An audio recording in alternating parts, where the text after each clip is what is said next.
So this is on? Okay. Good evening and welcome to everyone, particularly the men in the audience. So my name is Nandini Guptu. I teach at the Oxford Department of International Development and my college is St. Antony's. But I have the enormous pleasure of starting off this event today in my capacity as the Associate Head of the Social Sciences Division for Equality, Diversity and Inclusion. So I'm delighted to welcome you all in person and online to the Syed Business School for the panel event tonight, which is entitled Menopause in the Workplace, Not Just the 51%. And before we start, I would like to thank and congratulate the Business School, and particularly Laura Jones and Tiffany, for organizing this marvelous event.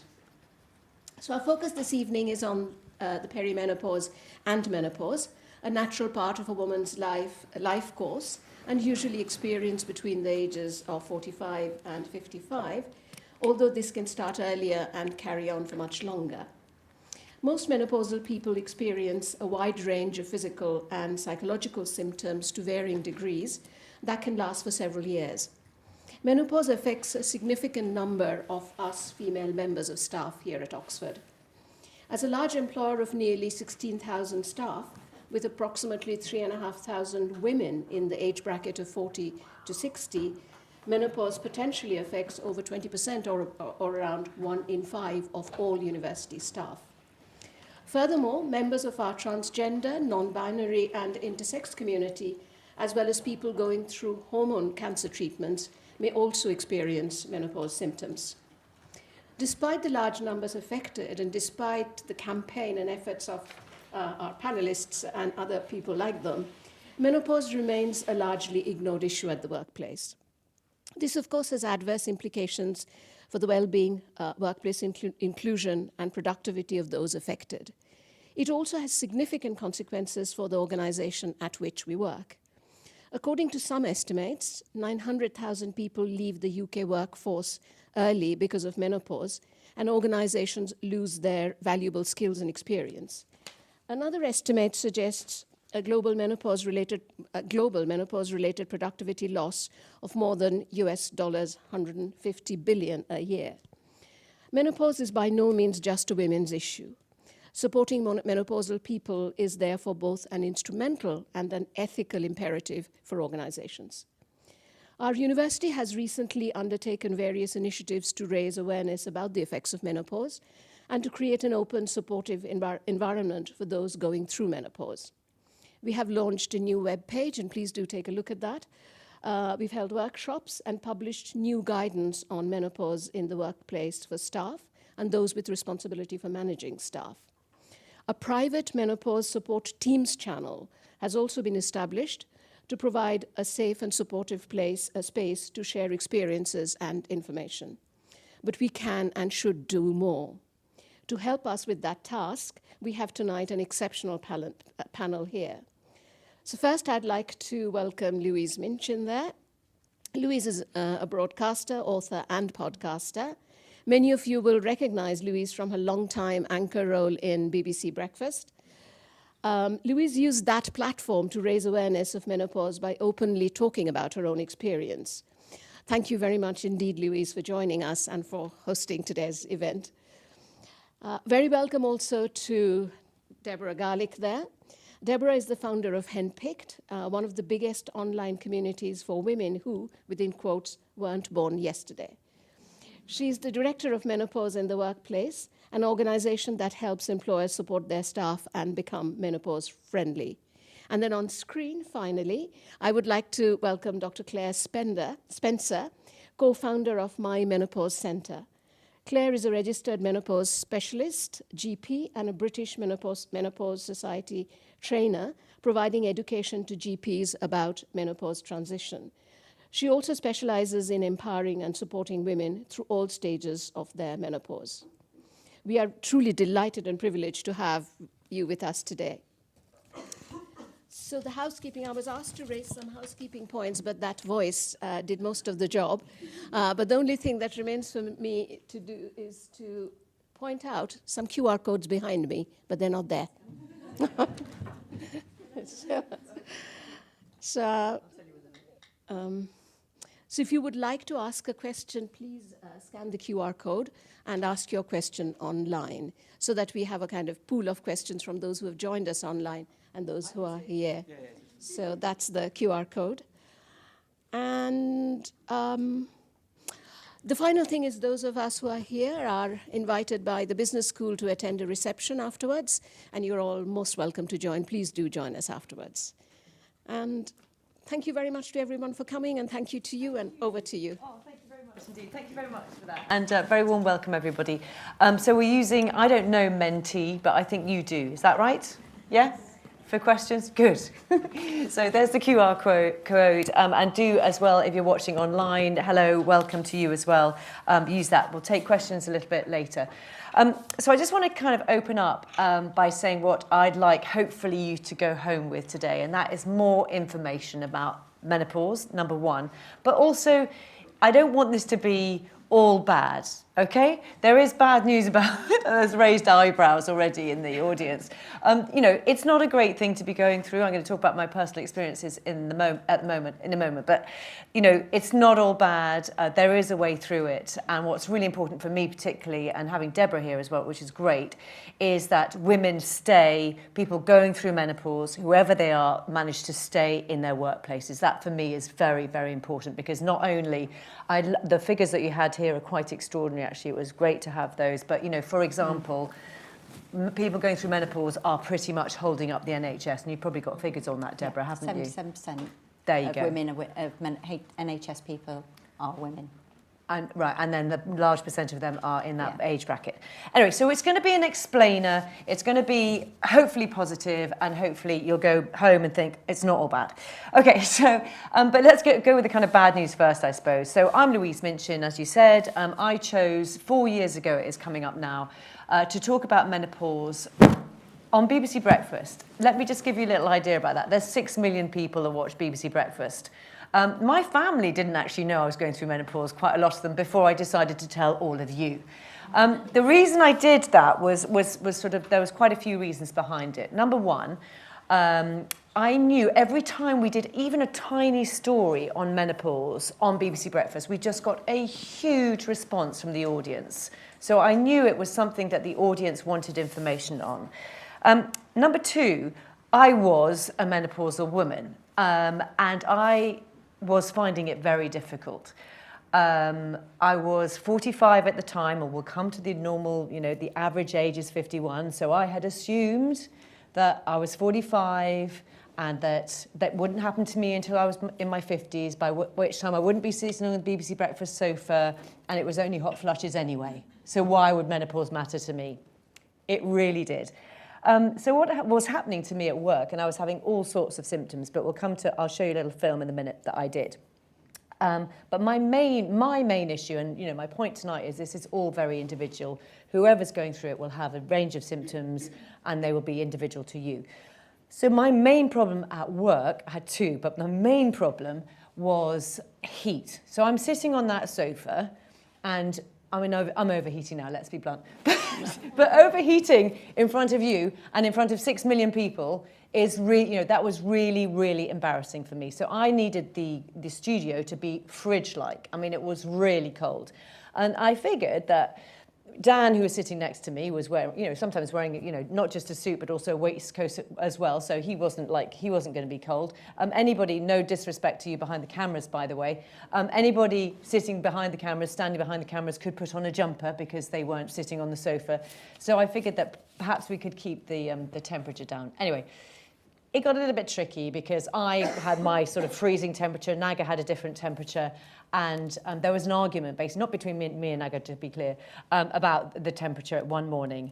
And so somebody basically was quite rude to me about it being cold. And I, being very emotional at the time, probably if you said it to me now, I'd be fine, literally nearly walked off set and didn't present the programme. And luckily, I bumped into a friend in tears, and she said, "What's the problem?" I said, this is what's happened. She said, "Turn around, get back on that sofa, sit down, present the programme, and sort it out later." Okay, Sally.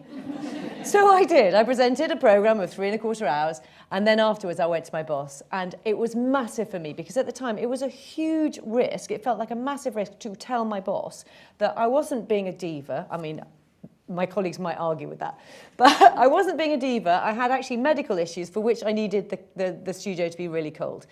Anyway, he was a middle-aged man, as you can imagine, he just was, and it was super embarrassing, but he could not have been more sympathetic. He was absolutely brilliant, and from that day on, when I said I need the temperature cold, everybody's like, okay, turn it down.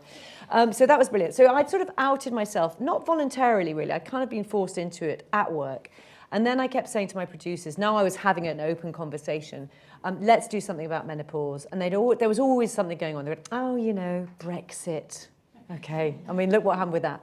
Oh, general elections. And then there was another one. I mean, so there's always a reason, and, good reasons why we couldn't talk about menopause. But she came back to me some months later, maybe a year or so later, and said, right, Louise, we're not just going to do a piece, we're going to do a menopause week. Wake up to menopause. I was like, what?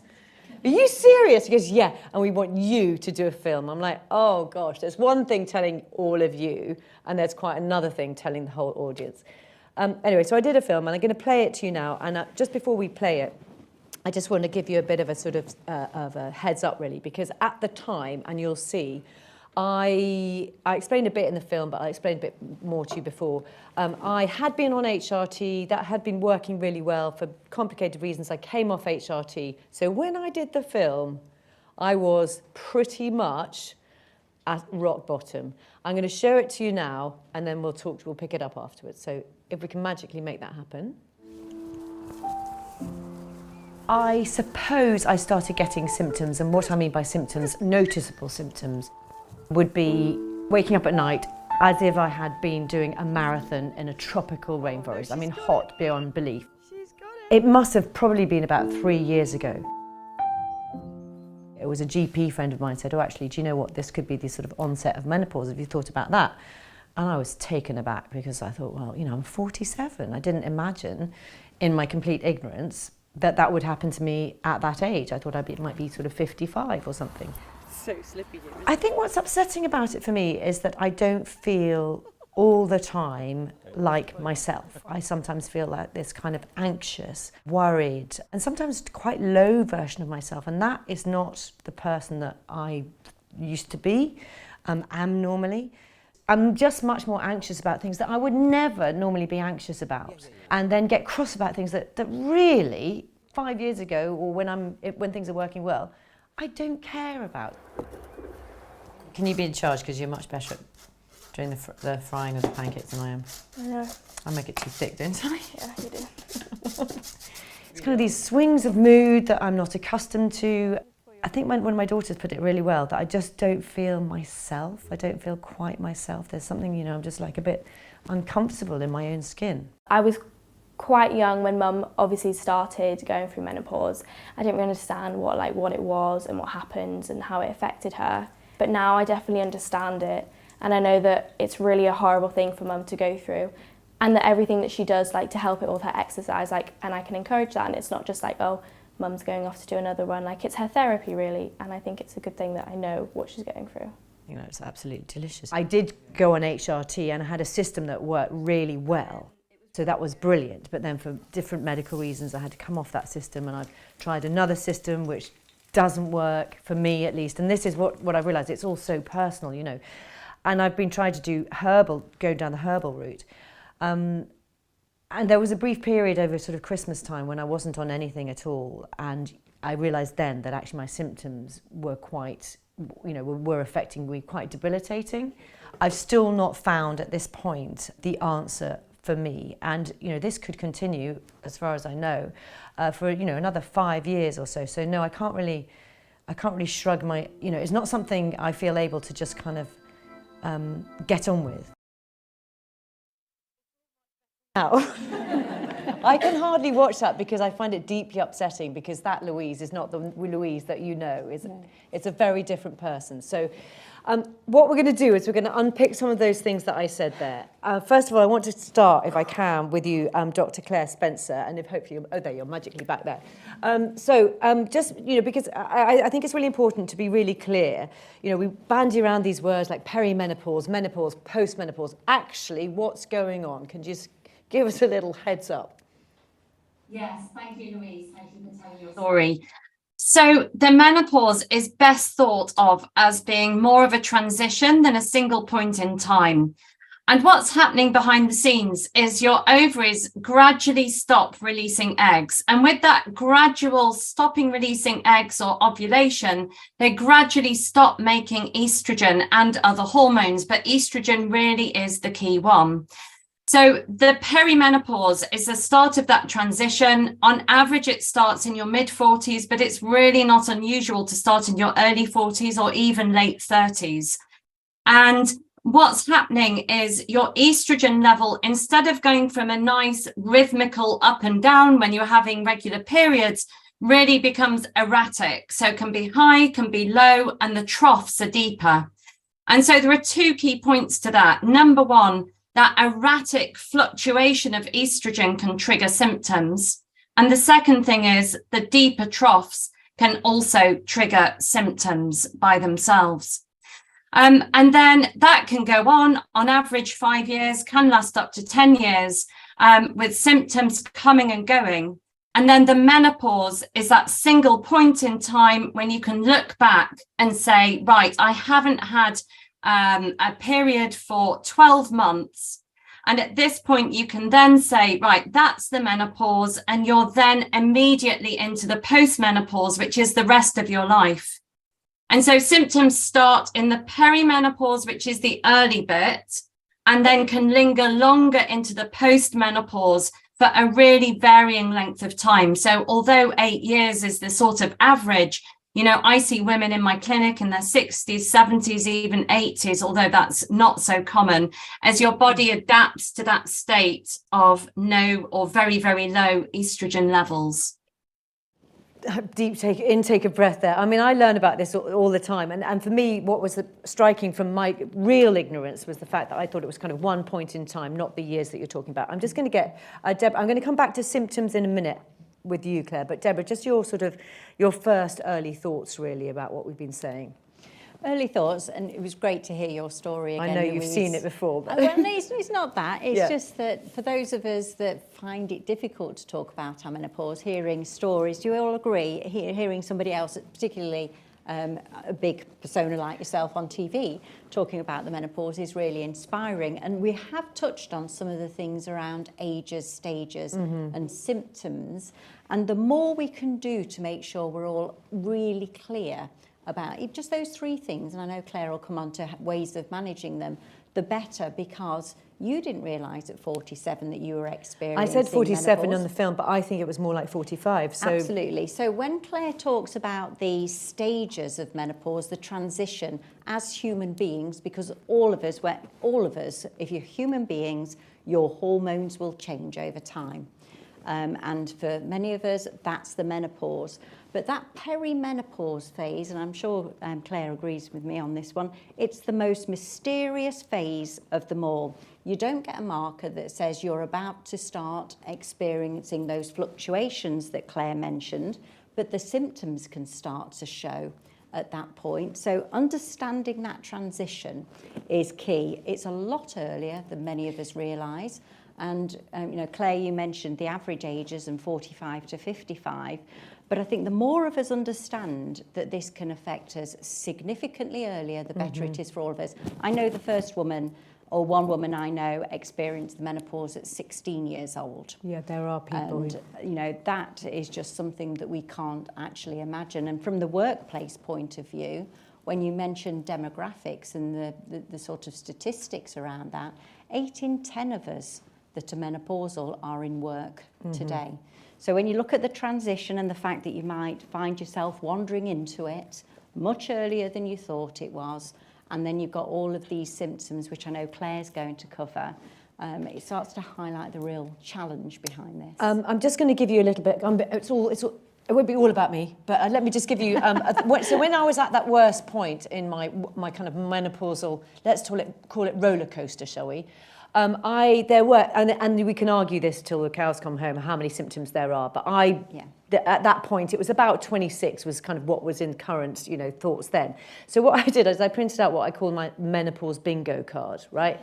And I went through the symptoms of how many, no, it was 32, wasn't it? It was 32. And I had 25 or 26 symptoms on that card. And they ranged from, and we'll come to the symptoms in a minute, really weird stuff like achy joints. I thought it was because I was running. I was super tired. Of course I was. I was getting up at 3:40 in the morning. I had tinnitus. Oh, I thought that was because I had an earpiece. I had heart palpitation. I thought that was because I was anxious. I had so many. So let's go, Claire, on the symptoms. There are physical and there are psychological. Which ones do you want to start with? Because they're both really fun. I know. And before this, as Louise said so beautifully at the beginning, this bit sounds doom and gloomy, but there are many, many ways to help you through this. Okay.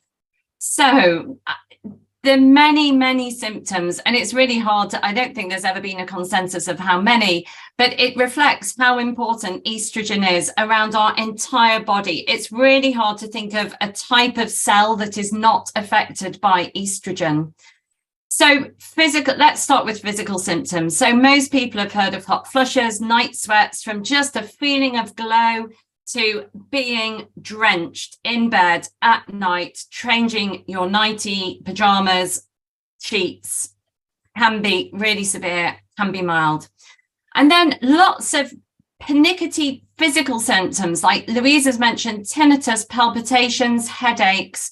Our metabolism changes, how we handle carbohydrates changes, so that weight gain, particularly around the middle, aches and pains, because estrogen is so important in our joints, changes to bladder, vaginal dryness, changes to skin sensation as our nerve endings are inexplicably affected also.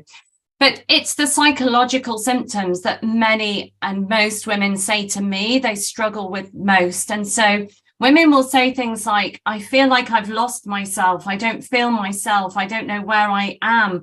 And this all reflects the fact that estrogen is really important in the brain. It affects many of the neurotransmitters, little signaling chemicals, including serotonin, which is the one responsible for happiness and well-being.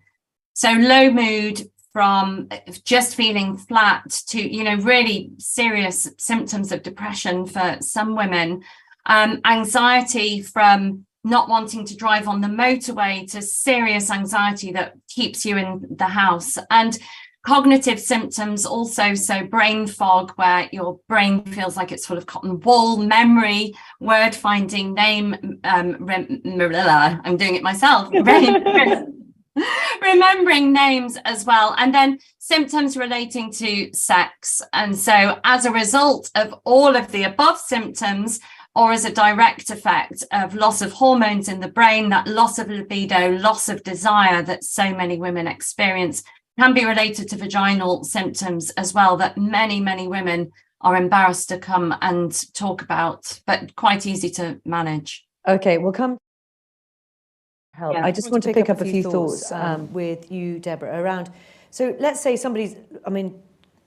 let's hope nobody has all these symptoms, but you can present with an awful lot, can't you, Deborah? And you can see how very quickly that can have an impact in the workplace environment. Absolutely, trying to work through all of that. And one of the things that I think we need to all be aware of is that we are all unique on this journey. Mm-hmm. So it sounds like your bingo card was pretty full, but every single one of us will have our own experience through this. And I know Louise Minchin is hot. I'm on the other end of the spectrum, and if this room was the right temperature for me, there'd probably be a tropical storm in the middle. So imagine that in the workplace if we were sitting in close proximity. But what we hear from women, and research tells us, is the symptoms that affect us most at work aren't the hot flushes. It is predominantly the psychological symptoms. Hot flushes are in there, but when you add in, I think the number one was sleep and fatigue. Then you've got hot flushes, or differences in temperature, anxiety, brain fog. And when you put those together, and you know, sleep particularly is a cornerstone of good health. It doesn't matter what age you are, when you're not getting a good night's sleep, you're not at your best. So even if you look at those ones that we say affect us most, you can find yourself in a downward spiral, very often not realising that it's the menopause that's affecting us. So yeah, it can really affect us and those around us who may not realise what you're experiencing is the menopause. What was most touching for me when we did the BBC Breakfast Wake Up to Menopause was how many men, what people, I mean, the thing about it, you said it's not just a women's issue. The point is that anybody in this room will know somebody and love somebody who is at some point going to go through this in their life, whether it's their mum, their partner, their work colleague. You know, we're all in some way affected by it. And I think it's really important to have these conversations, because if somebody had said to me, and it was a friend of mine who said to me, she just happened to be a GP, she joined the dots for me. Do you see what I mean? I was telling her, and I think I was probably quite emotional at the time, about all the stuff that was going on, not really kind of looking for a solution. And she just said, look, have you thought about this? So let's come to that point, Claire, because, you know, how do we get to a point where we're all informed enough, and I really wasn't, that we go, ooh, hang on a second, there might be an explainer here, because I do think an explainer is very helpful. Claire? Yes, so how do you make that? So really, I know it's a cliche, but really knowledge is power. It's understanding what that huge list of symptoms could look like. Because they, as Deborah said, as you said, Louise, no one person will experience this in the same way. And so the symptoms might be subtle. It may be that you've just stopped being able to juggle as many balls as you used to be able to juggle. So I think to join the dots, it's having that knowledge of what the dots might be and how the menopause transition can hang it all together, which can be incredibly challenging. It can be really hard to recognize in yourself. And so, you know, it's us going and talking to a GP who has an interest in the menopause, going and speaking to a menopause specialist, might be a nurse in your practice, talking to somebody who might have an idea, who can listen to you and help you join those dots. One of the things, Deborah, that always strikes me when I'm having conversations around this is, you know, the particular, you know, given the average is 51, the particular age this is happening, people have an enormous amount of commitments. They might have parents that they're looking after. They might have teenage children. That was the problem in my house. We were all hormonal at the same time. Do you know what I mean? And also in the jobs that we're talking about, you know, I had a very responsible job. You know, people will be in the NHS. You know, I've spoken to a lady who she used to run the a really busy A&E department, and she genuinely had to give it up because she just couldn't remember things like, you know, the amount of drugs to give somebody. And these are it's very, very important, but it happens at a kind of pinch point, doesn't it? It does, and actually sometimes that can be, we can put our symptoms down to just being life. Yeah. It could be something else. So this is where, as Claire was saying, knowledge is power, understanding what could be going on for you, reading up about it. Sorry, I've forgotten the question. I think the question was that this happens at a particular age, you're really under pressure for lots of different reasons. Yeah, and I'm going to link that to, that's why it's something that employers need to take account of or do something about. And I know that you're doing so much here, but when you look at the key reasons why it's important to be talking about this now, and demographics is a key one. I've already said 8 in 10 of us are in work right now, may still have children at home, might have elderly parents, bigger jobs, more people in senior position than ever before, and then along comes menopause.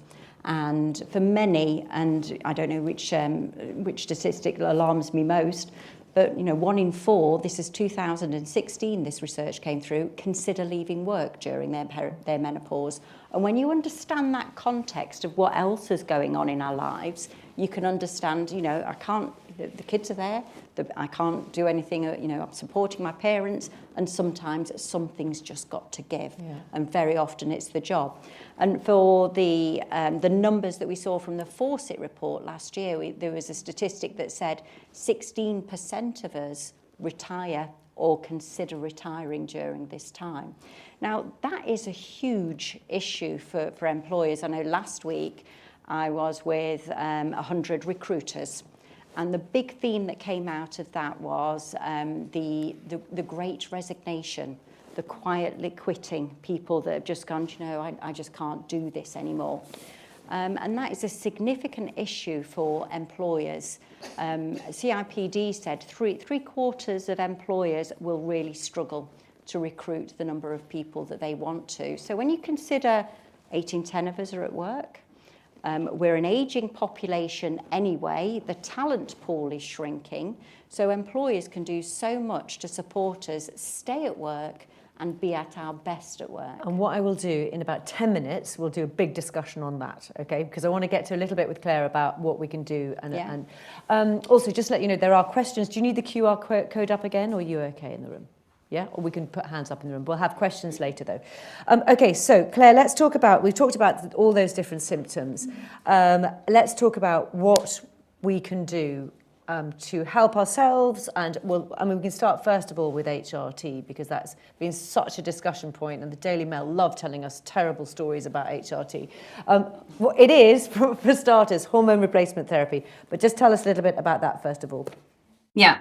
So hormone replacement therapy is aiming to fill in those deep troughs of estrogen. So we're never aiming to fill you right up to the top where you were when you were having periods. We're aiming to give you a trickle of estrogen back, enough to help manage those symptoms. And although HRT isn't for everybody, not everybody chooses to take it, and some women don't tolerate it, some women have been advised not to take it. It is the most effective way of managing those symptoms. Just super briefly, if you have not had a hysterectomy, you have your womb, HRT for you will look like estrogen to help manage your symptoms. And then you need another hormone called the progestogen, which helps keep the womb lining thin. And so HRT will be a combination of those two hormones. The estrogen can be taken through the skin as either gel, patch, or spray. You can swallow estrogen in a tablet form. And then the progestogen along the side can be taken separately in a body identical progesterone capsule. So that means it's the same as our own hormone, which most of the estrogen is. You could have it in the form of a Mirena coil, or you can have a patch or a tablet where it's all mixed together. So it's sort of mix and match different options to suit different women. Yeah. On testosterone as well, because there has been a lot of discussion about that too, because that is another hormone that we as women have. Yeah, that's right. So the testosterone story is slightly different. It's fascinating. So where estrogen literally swings up and down, your testosterone gradually trickles down, probably from our early 30s. And for some women, that doesn't seem to make any difference at all. But for other women, it will particularly impact on libido. And so so you can give testosterone back to women. It's not licensed, but it is available on the NHS. GPs often aren't allowed to initiate it due to prescribing rules. And the best evidence for testosterone is really around libido. There's lots of research going on at the moment to look at whether it also helps with our cognitive function and mood. Anecdotally, it might do, but it's not as clear as the libido story. Can you also talk to us, because you mentioned there, didn't you, that not everybody wants to or can perhaps have HRT. So what other things should people be looking at? Yeah, well, I think before I answer that, I'll just say really briefly, the other long-term consequences of the menopause, so loss of estrogen, include osteoporosis, so thinning of the bones, and also heart disease, which we might come on to mention. So anything that you can do aims to take the edge off the symptoms and also help reduce the risks of osteoporosis and heart disease particularly, and dementia is probably in there somewhere also. So lifestyle, there's no surprises here. Alcohol makes most menopause symptoms worse, sleep, mood, hot flushes. Smoking makes hot flushes worse. There is evidence if you would stop smoking, it can take the edge off. Exercise, there is great evidence for general well-being improving in the menopause. Diet is important for some women, looking at diet and getting the right diet advice for you, nutrition, making sure you've got enough calcium in your diet to help keep your bones strong, but not too much of the bad fats, but you need some fat. So again, specialist individualized advice. Talking therapies, making time for yourself, creating space in your brain when it might be completely frazzled is very important, and there's good evidence that that can help symptoms. For other women, it will be alternative therapies. For others, they might want to try herbal remedies, although you just have to just be careful with herbal remedies because they can be pharmacologically active. And then there is medication that your GP or doctor can prescribe that isn't HRT that can be helpful also. Can I just pick up one point there, which has reminded me, because I think you mentioned, one of the symptoms is depression, actually. And sometimes people can be misdiagnosed, can't they?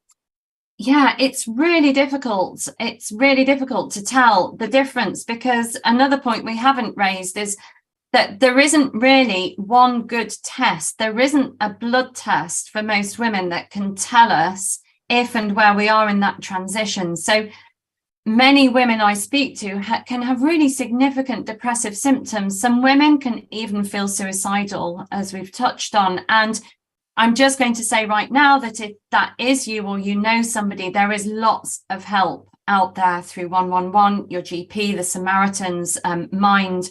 So it is difficult, but if your symptoms are related to the menopause, they're usually coming on at that right time frame. You might have had postnatal depression. You might have had premenstrual type depressive symptoms also. And there is evidence that HRT can be more effective than antidepressants in managing some of those depressive symptoms if it's menopause related. But it is really difficult to tell. It's a lot of listening and discussing to come to where you may be. Oh, thank you so much. So I'll come back to you a little bit later, Claire. I want to talk to you, Deborah. So we've had, it hasn't been great, has it? Let's face it, everybody. I'm not sure we're going to I'll try and lift the mood a bit, but I think what's important for me is to discuss, and particularly about what we're here today is, okay, so what do you do in a workplace environment to make it easier for someone? Starting a lot like today. I mean, if you look at today and what we've already shared, and hopefully what everybody's starting to feel, is the more we don't feel, to use your words right at the beginning, when you feel like you're on your own in this journey and you think probably it's just not me, it's me that's just not coping with this, or you feel nervous about talking about menopause, it's not a great place to be, is it? And when we often say in training sessions, what's the first word that comes to mind when I say the word menopause? Should we ask everybody, what's the first word? I should have asked you at the beginning. No, you can, Anybody? Old. Old. There you go. That's okay, that's fine. Any others? I would have said hot, but in a bad way. So what was that? Old? Old and hot from me. Anybody else? Sorry? Stressed. Stressed, yeah. Interesting. Yeah. Yeah. Exhaustion. Yeah. Exhaustion. Right. So when you start to hear those words, because I'm thinking mindset here. I've already said that we're in a different time. We're working for longer. We're living for longer. Menopause at the age happens kind of midlife now. Back in the day, 100 years ago, you tended to, as far as records tell us, Claire, experienced menopause around about 57 and died at 59. So when you start to look at that, and there'll be lots of things that skew that. So you can imagine people going, she's got the hot flushes, it won't be long now, type of experience. And you can understand why the mindset is it's towards the end of life. But when you think now, we expect to live to be into our 80s, or can expect to live to be in our 80s. In fact, I think 1 in 6 will live to be 100. Oh my gosh. So, yeah. So when you look at that just as a broad statistic or a broad picture, and you think, well, actually, menopause age on average is 51. Now, it's not the end. It's not even the beginning of the end. It's halfway through our lives. So the words you used earlier around, and we often hear old, painful, past it, hot flushes, moody. Who wants to put the hand up and go, oh, you got me there? Actually, usually they get me at grumpy. But that's the sort of mindset we have. And when you're in that, and that you think that yourself, and you think, if I tell my boss about this, will they think, oh, if she's got the menopause, then she'll be off soon, she'll be leaving, she'll be retiring, she must be coming towards the end of her career, or they must be coming towards the end of the career. It makes it very difficult to open up and talk about the menopause. So, as Claire said earlier, the more we all know about it, the more we're all prepared to talk about it, we break down those barriers of talking about menopause. Not all of them, because for some of us, it's easier than others. I can talk about menopause any day of the week. I know we all can. But for some people, it's still a personal subject. It's not something they want to talk about necessarily. And if it's not bothering them at work, then that's absolutely fine. Or others, for example, culturally, might think it's not something that's discussed at home or in our culture. We know different ethnicities have different concerns about opening up. So the more we learn about the facts, the more we're prepared to say, as you did on BBC Breakfast, and as many of you will have done, I'm experiencing the menopause, we start to change that picture. So education's key. Sessions like this, being able to talk about it, and I think we all have a part to play in breaking down that barrier of menopause. For the Said Business School, it's creating that culture where menopause is not taboo, where you can say that and not feel judged and understand the support that you all have available. The guidance was launched in October last year. So the more we can all experience that, and for line managers as well. And we do a lot of line manager training, and line managers can feel very uncomfortable. I had a line manager say to me not long ago, actually, how do I tell somebody I think they're menopausal?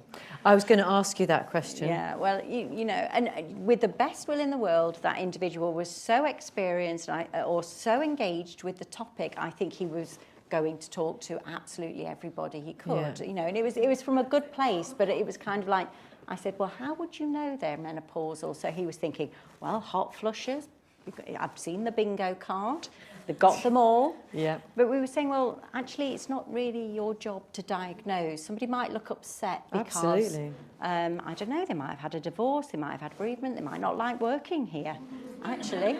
But when it's personal, isn't it? It's personal. So when you start to, when you provide the training that you're on, then line managers feel uncomfortable talking about it because they don't know what they don't know, and then they don't feel confident opening up the subject. So the training that you're putting in place now enables them to understand, if you want to have a conversation with them about menopause, what would help? What workplace adjustments would be helpful for that individual, and how might you support them? And one of the key things is that they're prepared to listen.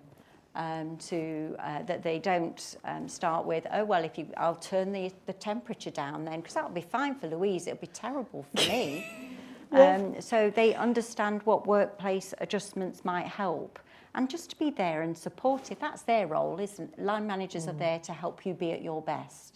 So if we can be open and say, this is what I'm experiencing, this is how it's affecting me at work, this is what I'm doing about it, because we all have a personal responsibility for our own health. This is what will be helpful while I'm going through this transition, or I'm learning how, or I'm finding what it is that will help with my symptoms. So absolutely, Said Business School is on track to be a menopause-friendly employer, but we've all got to get behind that. So a couple of things to pick up there is from my point of view, you know, it is so individual, isn't it? As you say, Absolutely. you know, you and I have completely different issues. So that's the one thing. Also, there are benefits, aren't there? Because we can talk about the sort of financial benefits of business, but in lots of different ways. I did some work with some firefighters in Yorkshire. And these were female firefighters who were really struggling with their uniforms, because their uniforms were very, firefighting uniforms was very not breathable and very hot. Anyway, they did a whole lot of work, and they got everybody's uniforms changed, okay, the men and the women. And it's absolutely brilliant, because they all now wear uniform, which is much more comfortable. And, you know, the last thing you need to do if you're in a fire is feel hotter than the fire already is.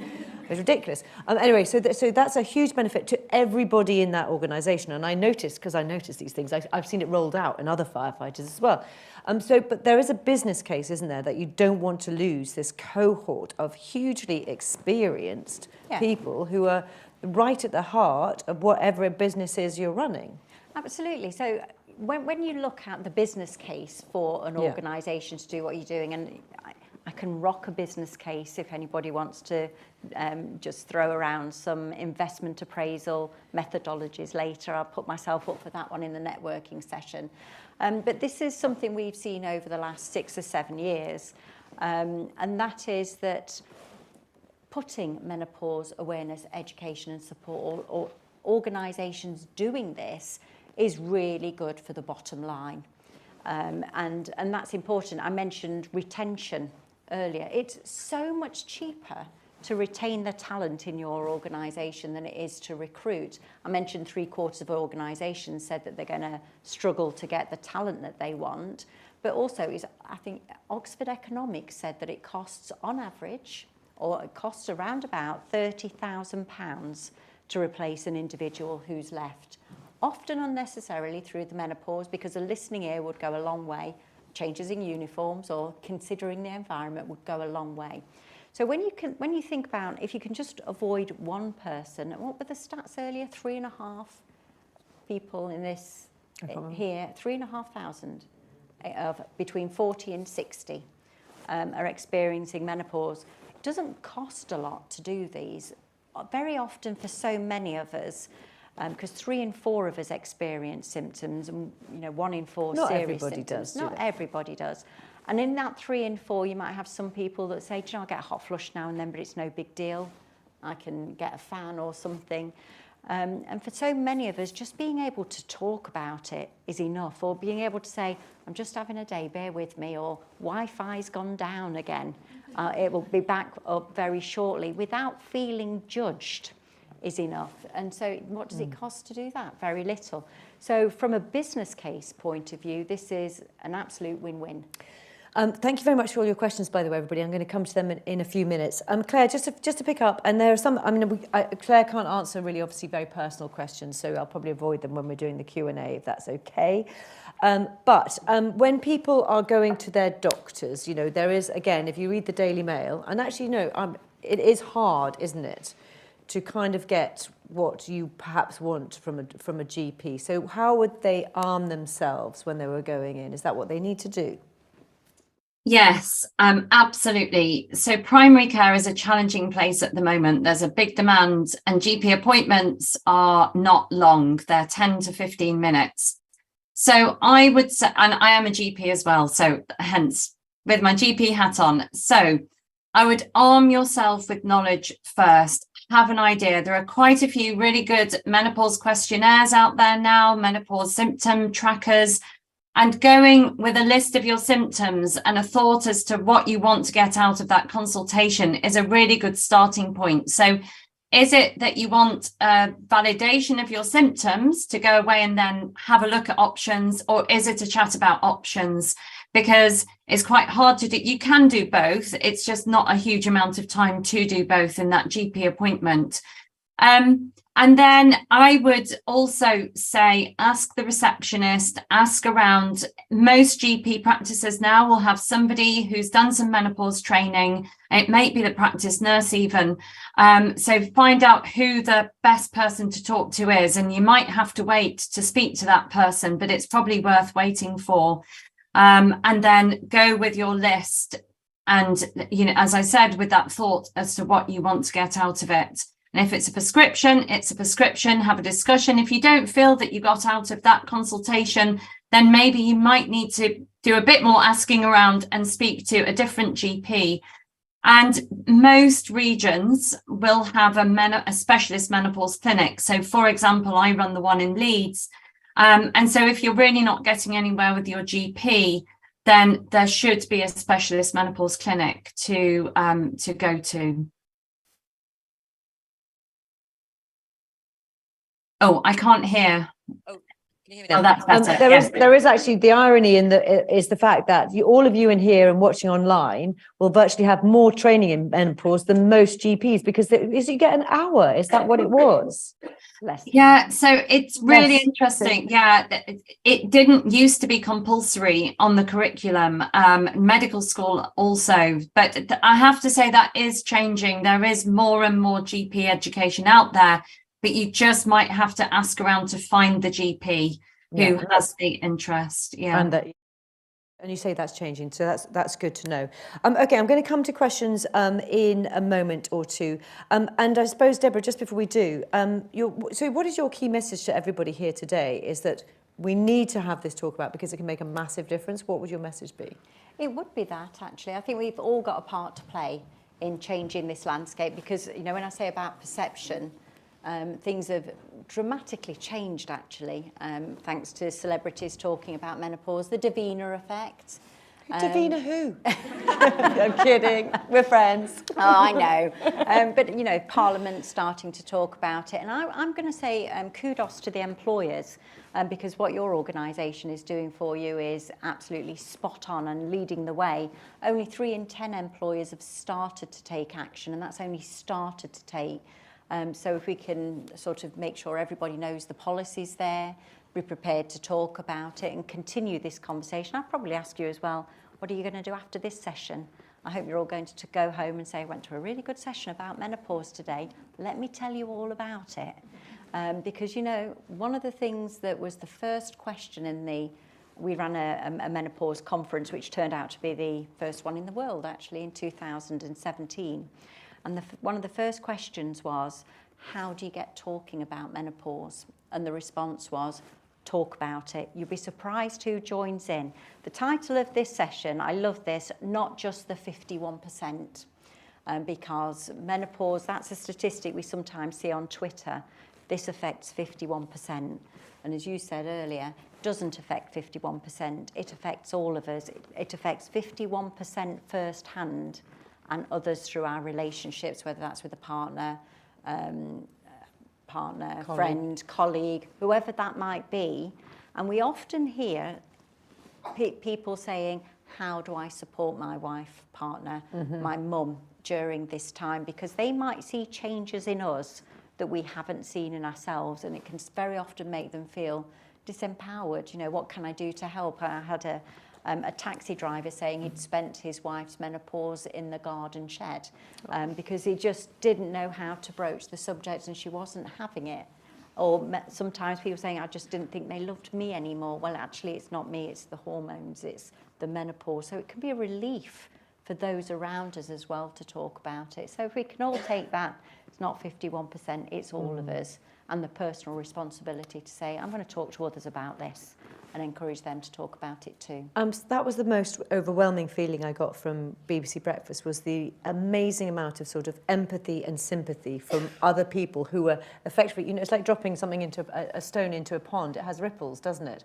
But it was all the loved ones getting in touch, going, oh, thank goodness, you know, you've explained to me what's going on, and it isn't that they don't love me, it's perhaps that they don't feel good in themselves or whatever it is. It was incredible. And one of my favourite ones came from a boy, a 14, who goes, thank you so much, I'm 14. No wonder I don't get on with my mum. She's hormonal, so am I.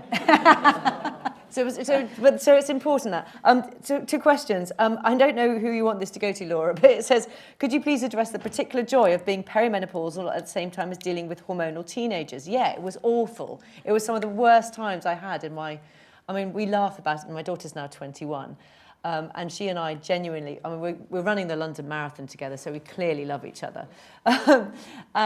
She and I laugh about when, you know, there were particular incidents that happened when I was hormonal and she was hormonal. One particularly where I was meant to be driving her for a date because she couldn't drive at the time.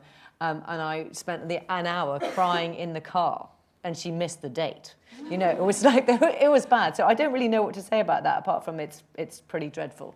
And it's probably just worth acknowledging, both of you, yeah, you know what, hands up, it's hormones. What would you say? Let's go, you got any advice for that, Claire? Oh, I've got 3 teenagers. Wow. Like hormone city. I think you have to be kind to yourself, actually, because you may not feel that you're dealing as positively with challenging teenage behavior as you might want to.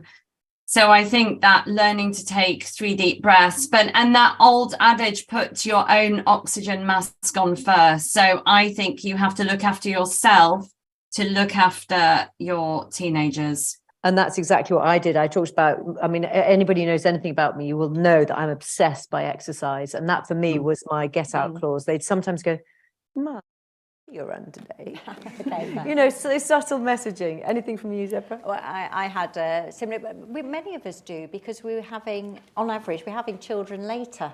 So it's prime time for average ages, isn't it? And I know for my husband, because it was actually him that said, I think we need to go to the doctors, because there was conflict in the house with my teenage daughter and me, and his view was it was me starting it, which I thought was quite interesting. So I was like, oh, she's been a nightmare. And it's like, actually, it's you. So that was his trigger. There's something not right. We've been together for decades, and he recognised the changes in me. So. But you know, thankfully he pointed it out. Didn't feel good at the time, actually. No, I can imagine. These are really difficult conversations, aren't they? There's some great questions. Let me just carry on with some of them here. So somebody's saying, and this is probably for you, Claire, actually, symptoms continue to affect me. I'm now on HRT. The symptoms that affect me are self-doubt and anxiety. I'm so sorry, whoever this is, by the way. Counselling has helped. Have you got other ideas to get back to the feeling on top of things and not feeling worthless? Claire, do you want to I'm so sorry that you're still feeling like that. And I have to say it's quite common. I think HRT can be really effective, but you may have to learn to adapt to the new you in a way and so it's great that you're having the counselling. But if you're on HRT, it may be that you can improve your HRT. So I would go back. You probably need to speak to a doctor, have a one-on-one, just talk about the anxiety, and I don't know whether that's been an issue for you previously, but I would definitely say go and review the HRT, because you can get it better, usually. Thank you very much, Claire. And just, I mean, my HRT journey was up, down, round and round, and finally I found something that works brilliantly. So it's not a quick fix necessarily, is it, Claire? No, it's absolutely not. I mean, you can sometimes need to go through a number of different doses and types of HRT before you come to one that just settles you down. And anxiety is such a common symptom, and estrogen can be really helpful in managing that. Thank you very much. Okay, so this is, I'm going to, Deborah, you can have this one. And we've sort of answered it, but let's put it to you again. How can we better advocate for women in the workplace who are struggling with managing the less visible symptoms, psychological and cognitive? I mean, you made that point, and I know, I'm going to be really honest here, I know you well enough that sometimes I know you forget your words, but I know you. You know what I mean? So yeah, but it's, yes, I do have a... do you see what I mean? But I know foggy. That. Yeah, but that's part of knowing people and being able to help, isn't it? It is, and it's also about understanding that psychological symptoms are the ones that many of us don't recognise and complain about the most, isn't it? Yeah. I mean, when I talk about brain fog, my brain fog, and I know I always but sort of understanding these psychological symptoms and recognising in ourselves. Good. And as Claire knows, I'm on HRT, but I still do have brain fog moments. I've got terrible ones at the moment. I was trying to write something yesterday and just couldn't remember words. And actually, my learning of that, because some of these psychological symptoms, and I agree with Claire, I've been on the HRT for a long time, I haven't been able to completely shift them. Yeah. So I kind of have to find coping mechanisms, I would say. You'll never see me without... pockets or somewhere to put some notes just in case I have an outage. So for me, it is that understanding this is what's going on, this is what can trigger it is important, what can trigger it, and then finding your coping mechanisms, whether it's being a listaholic or having something like that. Yeah. But it's not just a take the medicine and off it goes. Yeah, and so the question was, how can we be better advocates? So it's about supporting people, is it? Or It what do you is, think? and for me a relief is being able to, or being around, we are a menopause friendly organisation, but being able to say this is what's going on, or being able to say just bear with me, or I'm having a moment, or actually one of my friends saying to me the other day, you do know, lovey, you've already rung me about this. And I was like, that's interesting, but you know, it's kind of, and for me it is those coping mechanisms. But when we don't feel embarrassed, as I don't now, talking about it, I'm not really sure I'd announce it in front of a couple of hundred. Thanks, Louise. Sorry. But you know, when you can feel comfortable in your environment, because it is just one of those things that happens. I'll do the worst one ever, which was when I was on breakfast. I'm sure I've told you this story. It still mortifies me now. I was interviewing the Chancellor of the Exchequer, George Osborne, and he was outside. It was the day after budget, pretty important day, right? He was standing outside, I laugh, it's not funny, outside a JCB factory, and I couldn't say the letters JCB in the right order, even though they were written behind him. And that's in front of 6 million people. So, but the advocacy comes in with that empathy and understanding, doesn't it? And being able to be, for anybody, because it's not just women, you know, I know when we worked with organisations that are predominantly male, the amount of times those individuals will say, I'm really struggling with my partner's menopause, or you know, the train driver in London that said, I can't take an engine, I can't sleep with my wife on certain shifts because I can't sign that form to say I'm well rested because she keeps me awake all night. So understanding this, and I love the shared stories because they're powerful. When people can explain the situation and you can say, actually, I get that. This is what I'm experiencing. And actually, I've got your back if you need anything, if you ever want to talk about it. This is a good question. Thank you. Can you talk more about how to manage cognitive symptoms and episodes of crashing fatigue in the workplace? That's a really interesting one, especially in public moments. Who wants to pick that one up? Claire, do you want to go for that one? Do you want to go from a clinical? Can I start? Yes, and then you guys might pick up too. So that is a really common symptom, and it's so debilitating. And I think the first thing you need to just maybe step back and try and work out why you're so tired. So sometimes there's a cause. It might be sleep, it might be whatever's going on, it might be stress. So think about why you're tired, and if crashing fatigue is sort of a recurrent theme, you might want to just go to your doctor and make sure that there isn't an underlying medical reason, for example, low thyroid function or diabetes, for example. And then it's all about managing. It's setting expectations. It's knowing that it might come. It's not completely stopping everything because of the fatigue. So I'm not saying that you've got to go for the burn and push through, but it's more about grading what you're doing and not then just getting into that vicious negative cycle of I'm tired, I stop doing things, and then I'm not energized. I personally, and it really is a personal view rather than a professional view, think exercise is brilliant if you're not moving. But I do appreciate that when you're in that moment, the last thing you feel like doing is exercise. So it may be breathing, it may be learning some breathing techniques. So fatigue is really complicated, but it's, in a nutshell, ruling out medical issues and then looking at ways of managing what's going on. From a workplace point of view, and I know you have your guidance and things, thinking about workplace adjustments is something that the organisation will consider. And fatigue, difficulty sleeping is a symptom that many of us experience. And I know during COVID, we were all working from home. And I know there's been a significant mindset shift on working from home. So whether it's fatigue or difficulty sleeping, what shift are you doing? Are there days that it's easier for you to work from home? Obviously, it depends on your sort of job that you're doing as well, because, you know, if you've got fatigue or if you're difficulty sleeping, you might be better off later in the day doing your work. So if you can do your work at the time that you are most energetic and most at your best, and perhaps cut down on travel to work if possible, particularly if you've got a long commute. But as Claire says, there's a lot you can do around fatigue. So hopefully it's just something that's a shorter. It's difficult if you've got 200 students waiting for you, I suppose, isn't it? Yeah. These are great questions, everybody. Thank you very much. And we really kind of, I feel quite emotional getting to some of them, because clearly some people are really suffering in the room. Interesting question here about the relationship, Claire, between the menopause and long COVID symptoms. Is there any kind of research around it at all?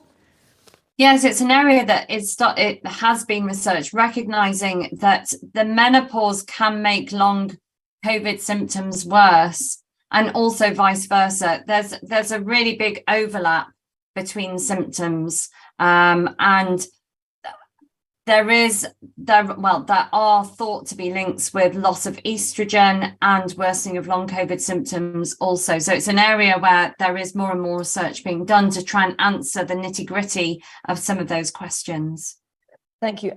Just tell me who wants to answer this question, because this is from Pakistan. Thank you very much. She says, thank you for organising this session. I want to know if there are significant differences in symptoms reported in women globally in different ethnicities or geographically. I think you did pick up a little bit on that, didn't you? I did. And Claire, if you wanted to pick up from a symptoms point of view, and I'll think about it from a cultural perspective. Yeah. So we really looked at this. We gave a talk to an international group through my menopause centre, and there is a surprising lack of information. I think the take-home message is it is recognised that symptoms do vary.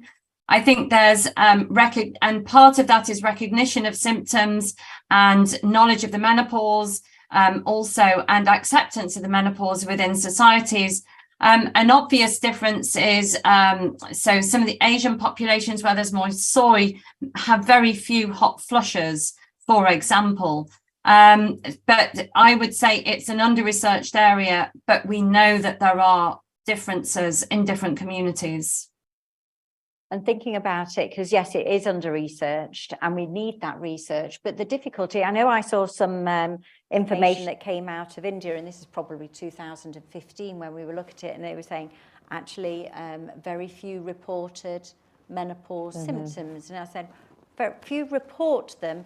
How many are actually declaring them? Is it that we're not talking about it? And I think that's something that is why there is this skewed view of people in India not getting menopause symptoms. It's more that they don't talk about it, or they weren't talking about it. And I know we've done training in an area of the country where there was a high Asian community. And when we went into the training room, we said, this room looks very different than the walk down the driveway. Why is that? And what we realised and did was put on sessions in Urdu, because from a cultural perspective, they didn't. The attendees at the Urdu session didn't want to be in a room with mixed sex, and the feedback was very much, it's something we don't talk about. So when we say, how hard is it for some people, we can talk about it, but for some people, from a cultural perspective, it takes a lot longer to get that conversation going, and for them to feel comfortable talking about menopause at all.